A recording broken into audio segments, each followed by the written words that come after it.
Husband cheated with neighbor's daughter, and I am being blamed for it. My husband is the VP of a company, and on the local and regional level, there is no one above him. We have a very good income, but we lost him to his career. We have been married since very early 20s and had nothing. I never complained he wants to grow and climb professionally. I was proud of him. We were so poor. Now we are in our mid-40s, and he is away a lot. Business trips, conferences, working from 7 a.m. to 8 p.m. I often say that he visits home. And since 2025 we have new neighbors. We live in a very good suburb, and the lady that lived next to us passed. She had no kids, and for the past 7 years, she was being taken care of by a woman. And that woman now got the house. She and her kids, the oldest daughter is 27 but moved with her mother after a breakup, do not really afford to live here. So I often help her. My husband was against this, and said we were also poor in the past, and we lived where we afforded. He is right, but I do it mostly for her younger kids who are all still in school. Our own oldest daughter became friend with that 27 years old. So now to that part. I had to leave the city for a week, and a nosy neighbor told me that the young woman is every day at our place. I didn't care. She is friends with my daughter, it made sense. But I asked my daughter how they doing, and she said she didn't come home in the past few days. I hired a PI and it was confirmed. He is cheating with that woman. And when I told them I know, he of course denied, and said he would never, but she. A woman I personally helped many times told me it's true, and she will take him in the end from me because I am an old and boring. She used an ugly word, and she is more fun for him. She even sent me screenshots in which he complains I gained weight. He is lean and tall, and has always been this way, and also stays very fit. I did gain weight, but this was just so painful for me. I gave him kids. But most of the time the word boring was used by both of them to describe me. I am divorcing him, there is no question here. But it is painful. Why boring? Why talk about me like that? And the most painful thing is that my daughter, even though she is angry with her former friend, blames me for being boring, and has nothing bad to say about her father. Take him to the cleaners. Darling, you're not boring. Your whole husband is using that as an excuse to screw the neighbor. Gray rock him, and move on with your life. There's someone better out there who will appreciate you. The late and great Carrie Fisher said it best. Youth and beauty are not accomplishments. They're the temporary happy byproducts of time and or DNA. Don't hold your breath for either. I'm going to tell my trans friend the truth, because her family won't. First off, no, I'm not generalizing all trans people, just this one particular person 29 female, know who is trans. This person, we will call Pink. Pink is 32 and came out as a trans woman 3 weeks ago. Pink's mom was in her corner from the start, but her sister is slowly coming around. Pink's father disowned Pink. That was the first blow to her in this journey. I have known Pink for about 4 years, and I will admit it's a little jarring to know someone for so long, and then they change up like this. But I try to be a supportive friend. We often hit up makeup stores, which is fun. NGL. Get our hair done together. I help Pink with fashion and dressing nice, with makeup, and things are going pretty well.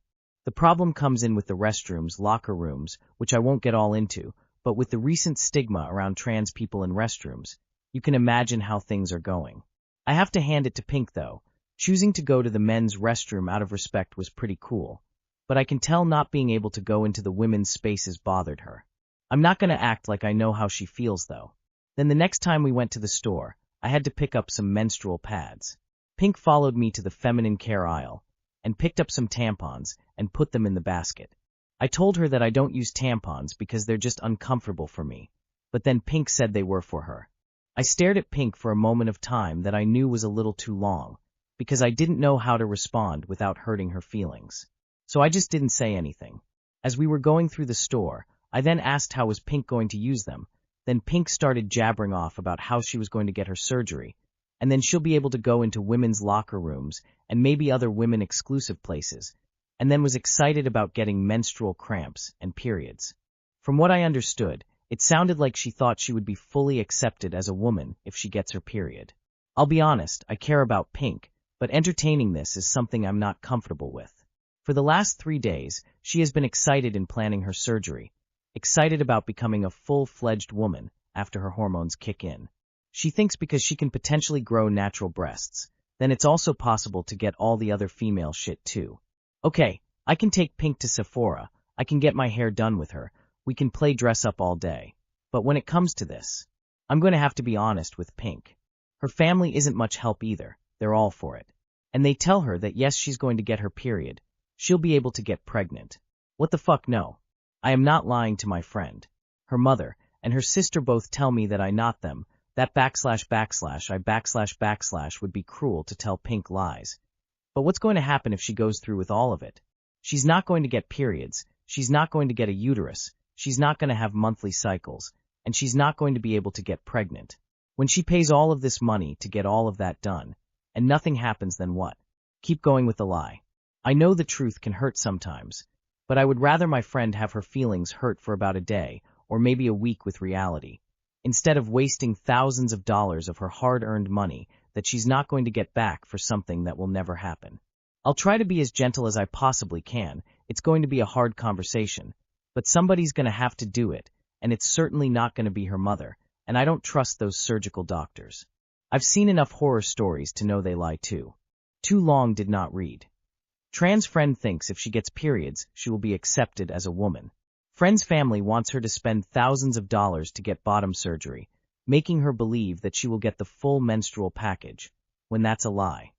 This person is 32 and came out as trans 3 weeks ago, and you're telling me they haven't done any amount of research about the transition process and what will happen to their body. There is no way she's that uneducated and delusional. Trans women cannot get periods or get pregnant. That's literally impossible. This is sad. And Delialu. More importantly, sad. She needs therapy and a biology class. I turned my wife's baby shower into an intervention. My wife is 7 months pregnant with twins. A few months ago, we set aside a budget for a baby shower. Nothing crazy, just renting out a room at a restaurant, food, decorations, those kinds of things. My wife seemed pumped about it. About 3 weeks ago, I checked our joint account to pay a bill and noticed the baby shower funds were basically gone, almost all of it. At first, I thought it must have been fraud or a mistake on the bank's part. Then I saw the charges, which were from multiple online casino apps. When I asked her about it, she tried to deny it at first, but I knew she had a history with gambling. It started with scratch-offs. Eventually, she admitted she was gambling on her phone for a while, and that she thought she could win the money plus profit back before I even noticed it was gone, which was delusional and obviously didn't go according to plan. I was so angry, not just because of the money, but because we have babies OTW and she was acting so irresponsibly, like it was monopoly money. She kept apologizing and promising she had stopped, but it didn't really feel like she understood the gravity of the situation. So I decided to make my point very clear.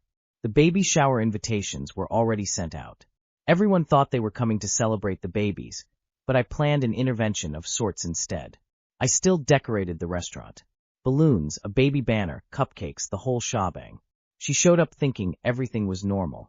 Our family was there, her friends, my parents, and her sister flew in. About 10 minutes after everyone got settled in, I stood up and said I had something I wanted to say before we started activities and opening gifts. Then I connected my laptop to the TV. I pulled up a slideshow with receipts of the gambling transactions, dates, apps, and amounts. I explained to everyone that the reason the baby shower was all of a sudden smaller than originally planned was that the original money had been gambled away, and not by me. The room went so silent you could hear a pin drop. She turned red and kept saying my name like she wanted me to stop, but no, I kept going. I told everyone I love her, but she clearly has a gambling problem, and pretending like everything was fine wasn't going to help our kids. Then I let her sister and mom talk. Apparently, they suspected something was up too. Her sister mentioned my wife borrowed a big chunk of money from her last year and said it was to fix our car. Newsflash, there was never anything wrong with the car. So yeah, it turned into a full-on intervention with a whole lot of crying and awkward silences. But the thing is, it actually worked. She finally admitted she had a problem in front of everyone, agreed to delete the apps, go to counseling, which her parents offered to help pay for, and let me be in charge of the finances for now. Later that night, she was mad at me for embarrassing her, which I get.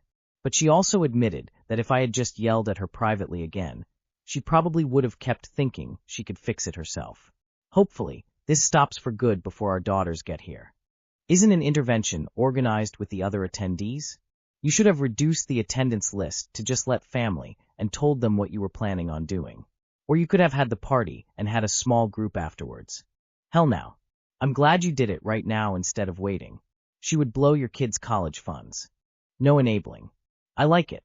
I am not sure about being in my best friend's wedding if she's inviting my ex. My ex-husband and I, F42M42, separated a year ago after 2-3 years of fighting over children. I had an abortion, and he took it very hard, and our relationship never recovered from it. He changed his mind and said that he wanted children. I think he hated me, and he just up and left one day when I was visiting my parents and came home to an empty apartment, and I found out that he was seeing someone who was pregnant. He has a year-old son now. I found out that I was pregnant about 2 months ago. My best friend is getting married in May, and I am the Mo. I will be 29 weeks pregnant. Now she said she invited my ex and his partner. I told her that I don't think this was a good idea because her wedding should only be about her, but she seems to be very fine with everything. Now I am not sure I want to be in the wedding, but this will make everyone hate me if I declined going to my best friend's wedding. At least someone needs to tell my ex about it, because while I know he is happy now, he still sends me texts sometimes like we are still together. I never answered, but sometimes it feels like he sends me a text or a picture, or an inside joke like he's forgotten we aren't together anymore. We have been together for 25 years until he left. I don't know. Thank you for listening. I am just venting about my feelings, and my hormones are all over the place. I know you're allowed to change your mind, and it's your body, but I'm just curious on why you kept this baby, but not your ex's baby. I'm not judging, but I'm just wondering. I understand not wanting to see the ex. Is she friends with him? Why would she invite your ex? Doesn't sound like something a best friend would do unless they were friends before or something. That math ain't mathin'.